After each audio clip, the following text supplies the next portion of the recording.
ની ગૌરવ ગાથામાં સૌપ્રથમ સ્મરણ થાય તે નામ છે મોરારજીભાઈ દેસાઈનું. 29 ફેબ્રુઆરી 1896ના રોજ ભદેલી ગામે જન્મેલા આ મહાનુભાવ દેશના વડાપ્રધાન બન્યા. શિક્ષક પિતા શ્રી રણછોડજી નાગરજી દેસાઈ અને માતા વિજયાબેનના સંસ્કારો તેમને બાળપણથી જ સુદૃઢ અને શિસ્તનો વારસો આપ્યો. ભદેલી પ્રાથમિક શાળાથી શરૂ કરેલું શિક્ષણ સાવરકુંડલા ભાવનગર મેટ્રિક સુધી બાય આવાબાઈ હાઈસ્કૂલ અને ગ્રેજ્યુએશન મુંબઈની વિલ્સન કોલેજમાં થયું. નાની વયે પિતાનું છત્ર ગુમાવનાર પરિવારની જવાબદારી તેમણે તેમના તેજસ્વીતાને કારણે મળતી સ્કોલરશિપથી નિભાવી. દેસાઈ સ્મારક સમિતિના સંયોજક જગુભાઈ પ્રેમાભાઈ ટંડેલ આપણી સાથે છે અને એમના સ્મરણો મોરારજીભાઈ દેસાઈ સાથે તે આપણે થોડા શેર કરીએ. જી ભગુભાઈ, જણાવશો.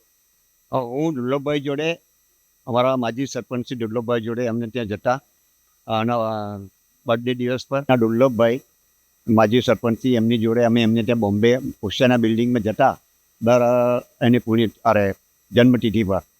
ત્યારેથી અમારો સંપર્ક થયેલો અને દર વર્ષે એમની 4 વર્ષે જ્યારે લીપ યર પર આવે ને જન્મજયંતિ તે વખતે અમારે જવાનું થતું. એમનો અને બદેલી ગામનો સંપર્ક એમાં એવો મૂળ બદેલીના દેસાઈ પાર્ટી ગામના એમનો જન્મ અહીંયા ગામમાં જ થયેલો.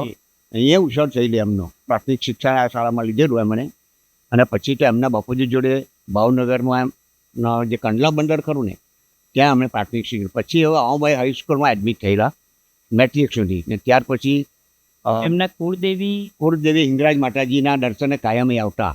અત્યારે અમારા માસી લોકો સાથે એમનો સંપર્ક થયેલો અને તે વખતથી એમનો સંબંધ જળવાયેલો અત્યાર સુધી જળવાય. બદેલી સાથેનો સંપર્ક એમનો સતત હતો. હા, સતત હતો. એ એમનું મોસાળ છે. મોસાળ. અને એનું ગામ બદેલી. મૂળ આમ તો અહીંયા વરસાડ પણ વડનવારમાં એમનું મૂળ મકાન. જી, થેન્ક યુ.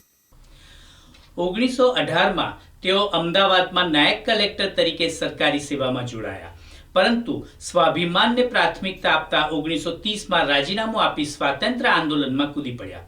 ગાંધીજીના આદર્શોથી પ્રેરાઈ તેમણે પારદર્શક અને સૈદ્ધાંતનિષ્ઠ રાજકારણ કર્યું.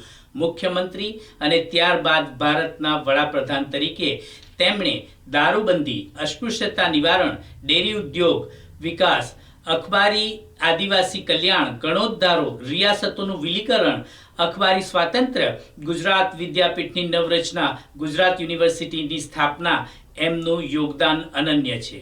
1946માં હોમગાર્ડની સ્થાપના તેમના દૂરંદેશી નિર્ણય હતો. આપણા વાલા મોરારજી કાકા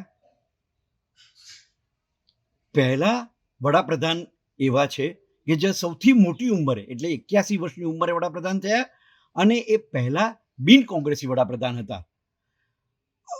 તેઓ સિદ્ધાંતવાદી એવા હતા કે લોકો એમને જિદ્દી કહેવાની પણ ભૂલ કરતા હતા. મુલાકાત મારેલી એવી હતી અને વિષય હતો ઇન્દિરા ગાંધી, વડાપ્રધાન ઇન્દિરા ગાંધી રાષ્ટ્રપતિ જ્ઞાની જયલસિંહને કદાચ ઇમ્પીચ કરે એવી ચર્ચા દેશમાં ચાલતી હતી. એ અંગે એમના વિચારો જાણવાના હતા. એમણે બહુ પ્રેમથી, સ્પષ્ટતાથી એમના વિચારો વ્યક્ત કર્યા કે જો ઇન્દિરાબેન આ પગલું લે તો એ અયોગ્ય જ કહેવાશે. આ વાત એમણે સ્પષ્ટતાપૂર્વક કીધી. પણ મોરારજી કાકાનું સામાજિક અને રાજકીય ક્ષેત્રે પ્રદાન એવું અનન્ય છે. ગાંધીજીના એ એવા સિપાહી હતા કે એમને માટે તેઓ કંઈ પણ કરવા તૈયાર હતા અને સરદારના પણ એવા જ મજબૂત સહાયક હતા. એવા મોરારજી કાકાને એમની વર્ષગાંઠના દિને આપણા અનેક વંદન. મોરારજીભાઈને ભારત રત્ન અને નિશાને પાકિસ્તાન બંને સર્વોચ્ચ સન્માન મળ્યા, જે તેમની વૈશ્વિક પ્રતિષ્ઠાનો દાખલો છે. સાદગી, નિર્ભયતા અને નૈતિકતા તેમની ઓળખ હતી. આજના મૂલ્યવિહીન સમયમાં તેમનું જીવન દીવાદાંડી સમાન પ્રેરણા આપે છે. વલસાડ માટે તેઓ ગૌરવ અને રાષ્ટ્ર માટે અવિસ્મરણીય અધ્યાય છે. સ્વાસ્થ્ય અને પ્રમાણિક જીવન એમનો સંદેશ. 10 એપ્રિલ 1995ના દિને 99 વર્ષની જેફ આયુમાં એમણે દેહત્યાગ કર્યો. આજે તેમની જન્મદિને તેમને સત પ્રણામ. ઘણું બધું લખાયું છે અને ઘણું બધું કહેવાયું છે. તેમાં એક જે ઓથેન્ટિક વાત છે તે અલ્પા નાયક મોદી તેમની પાસેથી સાંભળીએ છીએ, જે આવાબાઈ હાઈસ્કૂલમાં શિક્ષિકા હતા અને હાલમાં બગવાડા હાઈસ્કૂલના આચાર્ય છે.